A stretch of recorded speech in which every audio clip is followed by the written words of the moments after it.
हमारे नौजवान साथी एक बात ध्यान देंगे कि माँ तो माँ होती है, माई ता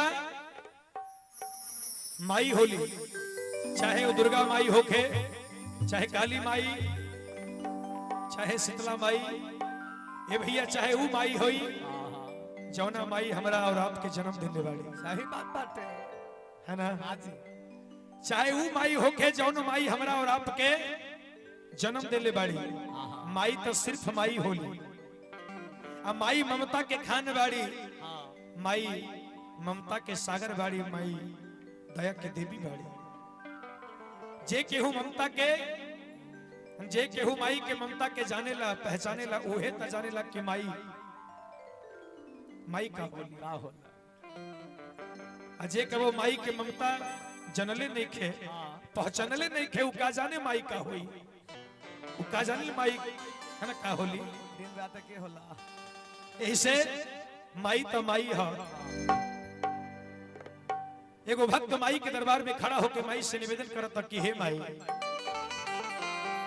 कौना भाव में कहता ये दिल भैया, भाव में भगत माई के दरबार में पहुंचल बाड़े, माई से निवेदन करता कि हे माई,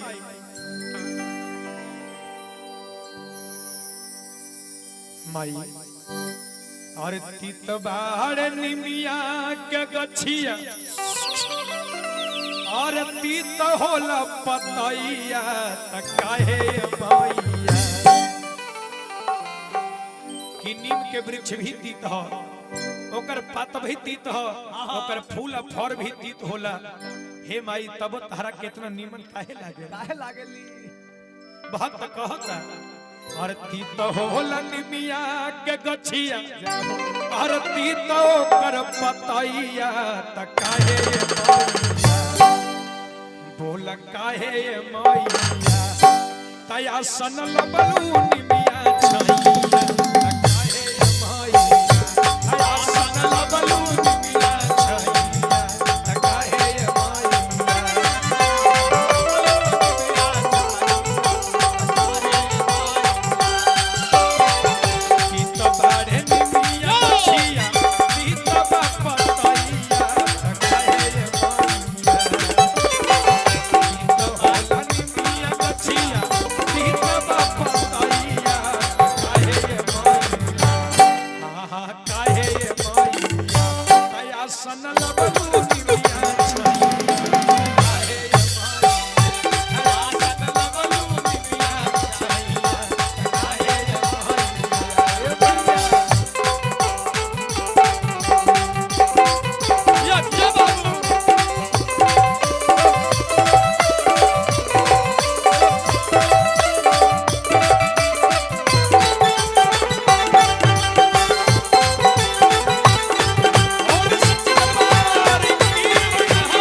कारण बा कवन कारण अरे मन नाही भावे लतारा आहोया मवा महुइया तकाहे माइया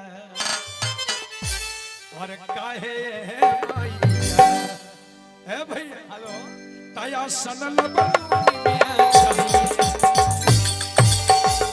तया सनल बलुनिया चाहिए काहे